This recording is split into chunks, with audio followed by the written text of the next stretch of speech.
തൃശൂർ പെരിഞ്ഞനത്ത് ഹോട്ടലിൽ നിന്ന് ഭക്ഷ്യവിഷബാധയേറ്റ് ഒരാൾ മരിച്ചു. പെരിഞ്ഞനം സ്വദേശി നുസൈബയാണ് മരിച്ചത്. കഴിഞ്ഞ ദിവസം പെരിഞ്ഞനത്തെ സെയിൻ ഹോട്ടലിൽ നിന്ന് കുഴിമന്തി കഴിച്ച നുസൈബ ഉൾപ്പെടെ 180 പേർ ചികിത്സ തേടിയിരുന്നു. തുടർന്ന് ഹോട്ടൽ ഭക്ഷ്യസുരക്ഷാ വിഭാഗം അടപ്പിച്ചിരുന്നു. വിവരങ്ങളുമായി ലിഷോയ് ചേരുന്നു. Lishoy, good morning. ഇതിപ്പോൾ ഒന്നും രണ്ടും തവണയല്ല, ഒരുപാട് തവണയായി ഈ സംഭവങ്ങൾ ആവർത്തിക്കുന്നു. എന്നിട്ടും നമുക്ക് പലപ്പോഴും ഇതിലൊരു ലൂപ്പ് ഹോൾ ഉണ്ടാകുന്നു എന്നുള്ളതാണ് വളരെ കഷ്ടം. വീണ്ടും ഇത് സംഭവിക്കുന്നു. ഭക്ഷ്യസുരക്ഷാ വകുപ്പിന്റെ നേതൃത്വത്തിൽ എത്ര തവണയായി ഓരോ നിഷ്കർഷകൾ ഉണ്ടാകുന്നു, അതൊക്കെ പാലിക്കപ്പെടണമെന്ന് നിർബന്ധിക്കുന്നു, എങ്കിൽ പോലും ഇതുണ്ടാകുന്നു. അപ്പോൾ എവിടെയായിരിക്കാം ഈ പിഴവ്?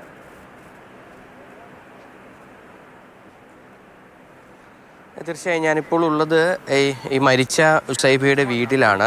വീട്ടിൽ മൃതദേഹം എത്തിച്ചിട്ടുണ്ട്. അല്പസമയത്തിനകം വീണ്ടും മൃതദേഹം പോസ്റ്റ്മോർട്ടം നടപടികൾക്കായി കൊണ്ടുപോകും. ഈ ശനിയാഴ്ചയാണ് ഈ ഹോട്ടലിൽ നിന്ന് ഭക്ഷണം കഴിച്ചവർക്കെല്ലാം തന്നെ വൈകുന്നേരത്തോടുകൂടി ശാരീരിക അസ്വസ്ഥതകൾ അനുഭവപ്പെടുകയും പിന്നീട് ഇത്തരത്തിൽ ആശുപത്രിയിൽ പ്രവേശിപ്പിക്കുകയും എല്ലാം തന്നെ ചെയ്തത്. ഉസൈബയ്ക്ക് ആദ്യഘട്ടത്തിൽ ശാരീരിക അസ്വസ്ഥതകളൊന്നും തന്നെ ഉണ്ടായിരുന്നില്ല. പിന്നീട് കഴിഞ്ഞ ദിവസമാണ് ഇത്തരത്തിൽ ആകെ അവശതയും അതുപോലെ തന്നെ ഛർദിയും വയറിളക്കവും ഉൾപ്പെടെയുള്ളവയുമായി ആശുപത്രിയിലേക്ക് പോകുന്നത്. ആദ്യം പ്രാഥമിക ആരോഗ്യ കേന്ദ്രത്തിൽ ഇവിടെ പോയി, അതിനുശേഷം പിന്നീട് ഇരിങ്ങാലക്കുടയിലെ താലൂക്ക് ആശുപത്രിയിലേക്കും അതിനുശേഷം പിന്നീട് ഈ തൃശൂർ മെഡിക്കൽ കോളേജിലേക്കും പോവുകയാണ് ഉണ്ടായത്. മെഡിക്കൽ കോളേജിൽ വെച്ച് ഇന്ന് പുലർച്ചെയാണ് മരണമടഞ്ഞത്. ഈ ഹോട്ടലിനെ സംബന്ധിച്ചും നേരത്തെയും പരാതികൾ ഉയർന്നിട്ടുണ്ട്. അതായത് നേരത്തെയും ഇവിടെ ഭക്ഷ്യവിഷബാധ ഉണ്ടായിട്ടുണ്ട് എന്നുള്ളതാണ് നമുക്കിവിടെ എത്തി ജനപ്രതിനിധികളും അതുപോലെ തന്നെ ആരോഗ്യവകുപ്പ് ഉദ്യോഗസ്ഥരും എല്ലാമായി സംസാരിച്ചപ്പോൾ മനസ്സിലാക്കാൻ സാധിച്ചു. ഇപ്പോൾ നമ്മോടൊപ്പം സ്ഥലം MLA E.T. ടൈസൺ മാസ്റ്റർ ഉണ്ട്. പക്ഷേ എന്താണ് ഇനിയിപ്പോൾ ഈ ഒരു ഹോട്ടലിൽ നിന്ന് ഒരുപാട് ആളുകൾ കഴിച്ചിട്ടുണ്ട്. അപ്പോൾ നമ്മുടെ ഈ പ്രദേശവാസികൾക്ക് ഇനി എങ്ങനെയാണ് അവരുടെ ഒരു ആരോഗ്യസ്ഥിതി എങ്ങനെയാണ് ഈ കഴിച്ചവരുടെ? ഇവരൊന്ന് ഈ പ്രശ്നമായ ശേഷം പരിശോധിക്കപ്പെടുമ്പോൾ ഏകദേശം 30 കിലോ അരിയാണ് അവിടെ വെച്ചതെന്ന് പറയുന്നത്. അപ്പോൾ ഇതൊരു 200 ചില്ലാൻ പേർക്ക് അത് കൊടുക്കാൻ കഴിയുമെന്നാണ് അവർ പറയുന്നത്. ഇത് റോഡിൻ്റെ സൈഡിലുള്ള തിരക്കേറിയ ഹോട്ടലായതുകൊണ്ട് പല പ്രദേശത്തെയും നമ്മുടെ ഇവിടെ ചിലപ്പോൾ നമ്മൾ അറിയപ്പെടാത്ത പ്രദേശത്തുള്ള ആളുകൾ കഴിച്ചിട്ടുണ്ട്. അതെ, അതുകൊണ്ടാണ് ഈ പ്രശ്നം തന്നെയല്ല, ആളുകൾക്ക് പൊതുവെ എപ്പോഴും തിരക്കുള്ള ഹോട്ടലാണ്, നമ്മുടെ നാട്ടിലുള്ള ആളുകളും ആശ്രയിക്കുന്ന ഒരു ഹോട്ടലാണ്. അതാണ് ഇങ്ങനെ ഇത്തരം അപ്പം ഇത് എന്തുകൊണ്ടാണ് സംഭവിച്ചെന്നുള്ളത് ഞങ്ങളിപ്പോൾ റിസൾട്ട് വരുമ്പോഴേ അറിയുള്ളൂ. ചില ആളുകൾ മയോൺ റൈസ് എന്ന് പറയുന്നുണ്ട്, ചില ആൾക്കാർ ചിക്കൻ എന്ന് പറയുന്നുണ്ട്. എന്നുവെച്ചാൽ രണ്ടും ഒരുമിച്ച് ഉപയോഗിക്കാത്ത ആളുകളുണ്ട്. അതുകൊണ്ടാണ് വന്നപ്പോൾ ഇങ്ങനെ ഒരു സംശയം പറയുന്നത്. ഒരു 175-150 പേരെങ്കിലും ഈ ചികിത്സ തേടി ആശുപത്രിയിൽ നിന്ന് പോകുന്നൊരു സ്ഥിതിയാണ് പൊതുവെ ഉണ്ടായിട്ടുള്ളത്. ആരോഗ്യസ്ഥിതി എങ്ങനെയാണ്? ഇപ്പോൾ ആർക്കും വേറെ പ്രശ്നങ്ങളൊന്നുമില്ല. ഇപ്പോൾ DM ആയിട്ട് ബന്ധപ്പെട്ട് അതുപോലെ തന്നെ ആശുപത്രിയിലെ സൂപ്രണ്ടുമാരൊക്കെ ആയിട്ട് നമ്മൾ ബന്ധപ്പെട്ടു ആർക്കും ഒരു അപകടം പിടിച്ചോ അല്ലെങ്കിൽ വിഷമമുള്ളൊരു സ്ഥിതി റിപ്പോർട്ട് ചെയ്തിട്ടില്ല. ഈ ഹോട്ടലിന് തന്നെ നേരത്തെയും അടപ്പിച്ചിട്ടില്ലേ? നടപടി ഉണ്ടായിട്ടുണ്ട്. ഒരു 6 മാസത്തിന് മുമ്പ് ഇതുപോലെ 1-2 പേർക്ക് ഇതുപോലെ പ്രശ്നം ഉണ്ടായിരുന്നു. ആ സന്ദർഭത്തിൽ പഞ്ചായത്തിൽ ഇടപെട്ടു, നല്ല പരിശോധന നടത്തിയിട്ട് അത് അടപ്പിച്ചു, പിഴ ഈടാക്കുകയും ചെയ്തിട്ടുള്ള ഹോട്ടലാണ്. എന്തുകൊണ്ടാണ് വീണ്ടും ഇത്തരത്തിലുള്ള സംഭവങ്ങൾ? ഇതെന്നറിയാം, ഇതിപ്പോൾ ഹോട്ടലിലൊക്കെ ഉള്ള പൊതുവെള്ളതുണ്ടല്ലോ, നമ്മുടെ ഒക്കെ ഒരു കൾച്ചറിലൊരു മാറ്റം വരണം. ഇതിങ്ങനെ ഭക്ഷണം കൊടുക്കുന്നതിൽ ഏറ്റവും നന്നായിട്ട് ഹൈജീനിക്കായിട്ട് കൊടുക്കേണ്ടതുണ്ടെന്ന് ഹെൽത്തും ജനപ്രതിനിധികളൊക്കെ പറഞ്ഞാലും ആളുകൾ കുറച്ച് സമയം ആ പിഴയും മറ്റേൻ്റെ ഒക്കെ കഴിക്കുന്ന ആ സമയം അവർ ശ്രദ്ധിക്കും. അത് കഴിഞ്ഞാൽ വീണ്ടും അവർ പഴയ രീതിയിലേക്ക് പോകണം. എന്തായാലും ഈ കർശനമായ നടപടികൾ എടുക്കാത്തത് ഒരു കാര്യമാണോ? കാരണം ഒരു ഭയം, ഈ നിയമലംഘനത്തിനോടൊരു ഭയമില്ലാത്തൊരു അവസ്ഥയിലേക്ക് എത്തി. നടപടി എന്ന് പറഞ്ഞാൽ നമുക്ക് നിയമപരമായ അനുശാസിക്കുന്ന നടപടികളൊക്കെ ഇവർ എടുക്കുന്നുള്ള എപ്പോഴുള്ള പ്രശ്നം എന്ന് വെച്ചിട്ടുണ്ടെങ്കിൽ ആ നടപടി എടുക്കുന്ന സമയത്തുള്ളൊരു പ്രയാസം മാത്രം. അത് കഴിഞ്ഞിട്ടുണ്ടെങ്കിൽ അവർ വീണ്ടും തിരിച്ചു വരികയാണ്. അതാണ് പല സന്ദർഭം.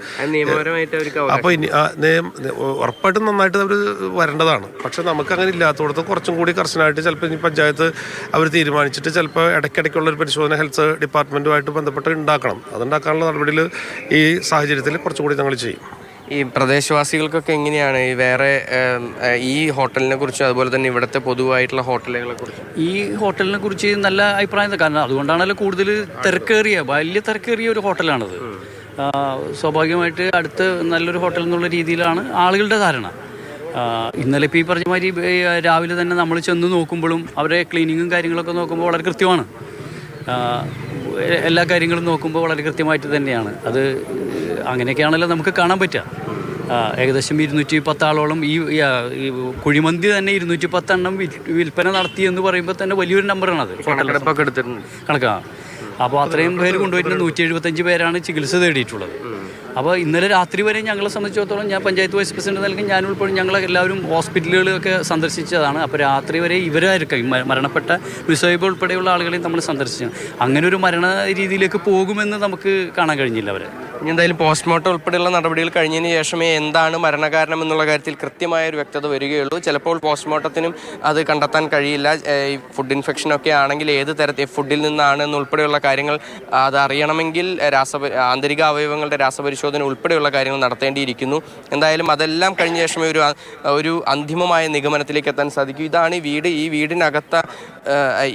ഈ വീടിനകത്ത് ഇപ്പോൾ മൃതദേഹമുണ്ട്. അതിനുശേഷം അല്പസമയത്തിനകം ഈ മെഡിക്കൽ കോളേജിൽ നിന്ന് ആദ്യഘട്ടത്തിൽ മൃതദേഹം വിട്ടു നൽകി. പിന്നീട് ഇതൊരു ഇത്തരത്തിലുള്ളൊരു കേസാകും എന്നുള്ളൊരു കാര്യത്തെ സംബന്ധിച്ചിടത്തോളം പോലീസ് അതിൽ ഈ മൃതദേഹം പോസ്റ്റ്മോർട്ടം നടപടികൾക്കായി വിട്ടു നൽകണമെന്ന് വീട്ടുകാരോട് ആവശ്യപ്പെട്ടു. അതിന് തുടർന്ന് ഇനിയിപ്പോൾ പോസ്റ്റ്മോർട്ടം നടപടികൾ ഉൾപ്പെടെയുള്ള കാര്യങ്ങളെല്ലാം തന്നെ ഉണ്ടാകും. അല്പസമയത്തിനകം അതിൻ്റെ നടപടിക്രമങ്ങൾ ആരംഭിക്കുകയും ചെയ്യും. അതിനോടൊപ്പം തന്നെ എടുത്തു പറയേണ്ട കാര്യം, ഈ ഹോട്ടലിൽ നേരത്തെയും ഭക്ഷ്യവിഷബാധ ഉണ്ടായിരുന്നു. ഹോട്ടൽ 2 ദിവസം നേരത്തെ അടപ്പിച്ചതായിരുന്നു. അതിനൊക്കെ ശേഷം വീണ്ടും തുറന്നിട്ടാണ് ഇത്തരത്തിലുള്ളൊരു നടപടി ഉണ്ടായിരിക്കുന്നത്.